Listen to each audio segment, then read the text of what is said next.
এই লোকটা গেছে খারাপ দেখতে চাইছে, এবারে আল্লাহকে বলছে আল্লাহ আমাকে ভালোটা দেখান। আল্লাহ বলছেন সন্ধ্যাবেলা যেই লোকটাকে এখান থেকে যেতে দেখবে ওই লোকটাই তোমার কওমের মধ্যে সব থেকে ভালো।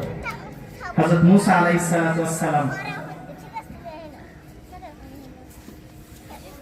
তিনি অপেক্ষা করলেন, তিনি দেখতে পেলেন যে ঠিক সন্ধ্যাবেলা সকালবেলা যেই লোকটা বাচ্চা কোলে করে খারাপ ব্যক্তি হিসেবে বনের ভিতরে যাচ্ছিল, সন্ধ্যাবেলা ওই একই লোক ওই বাচ্চা কোলে করে ওই রাস্তা দিয়ে সব থেকে ভালো ব্যক্তি হিসেবে বের হয়েছে। বলে সুবহানাল্লাহ। হযরত মুসা আলাইহিস সালাম আল্লাহকে বললেন, আল্লাহ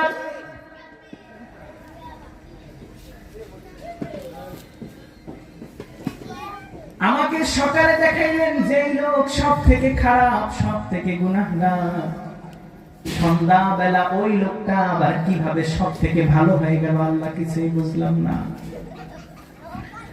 আল্লাহ পাক রব্বুল আলামিন বলেন, হে মুসা, সকালবেলা যখন এই লোক তার বাচ্চাটাকে কোলে করে নিয়ে ওই জঙ্গলের মধ্যে যাচ্ছিল,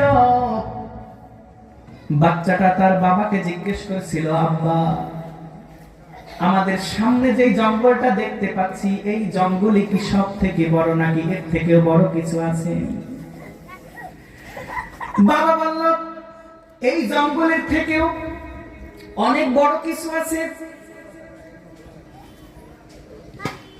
ছেলে বলল, বাবা তাহলে এই জঙ্গলের থেকে সব থেকে বড় কিছু কি? বাবা তখন বলল, ও সন্তান, সামনে যে জঙ্গল দেখতে পাচ্ছ এই জঙ্গলের থেকে ওই যে দূরে পাহাড় দেখতে পাচ্ছ ওই পাহাড়টা জঙ্গলের থেকেও বড়।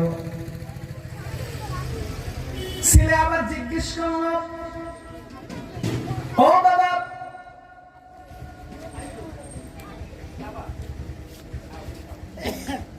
পাহাড় তো সব থেকে বড় দেখালেন, ওই পাহাড়ের থেকে বড় আর কি কিছু হতে পারে? আর কি কিছু আছে? বাবা বললেন, হ্যাঁ বাবা আছে।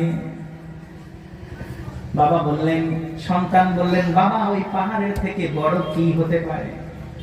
বাবা ডাক দিয়ে বলেন, সন্তান ওই পাহাড়ের থেকে ওই পাহাড়ের থেকেও বড়, সেটা হচ্ছে আসমান।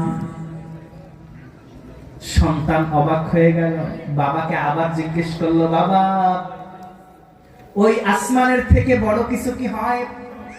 ওই আসমানের থেকে বড় কিছু কি আছে? বাবা বলল, ও সন্তান তুমি এমন একটা কথা বললা, এমন একটা কথা জিজ্ঞেস করলা, ওই আসমানের থেকে আমি মনে করি সব থেকে আমার জিন্দেগিতে করা গুনাহ সব থেকে বড়। সন্তানের এই কথা শোনার পর বাবা চোখ দিয়ে পানি ছেড়ে দিলেন। পানি ছেড়ে দিয়ে আল্লাহ পাক রব্বুল আলামিনের কাছে তওবা করলেন, আল্লাহ জিন্দেগিতে এত গুনাহ করছি, কখনো তো এরকমটা চিন্তা করি নাই। জিন্দেগিতে এত ভুল করেছি, কখনো তো এরকমটা চিন্তা করি না। আপনার আসমানের থেকেও আমি যে গুনাহ করেছি আমার কাছে তো সেটা সব থেকে বড় মনে হয়। বাবা চোখ থেকে পানি দরদর করে ছেড়ে দিয়েছে। আবার সন্তান জিজ্ঞেস করে, বাবা আপনার গুনাহ আসমানের থেকেও বড়, তাহলে আপনার গুনাহ থেকেও কি বড় কিছু হতে পারে? বাবা সন্তানকে ডাক দিয়ে বলে, ও সন্তান, হ্যাঁ হ্যাঁ আমার জিন্দেগির গুনাহ থেকে সব থেকে বড় যেই জিনিসটা হতে পারে সেইটা হচ্ছে আল্লাহ পাক রব্বুল আলামিনের ক্ষমা।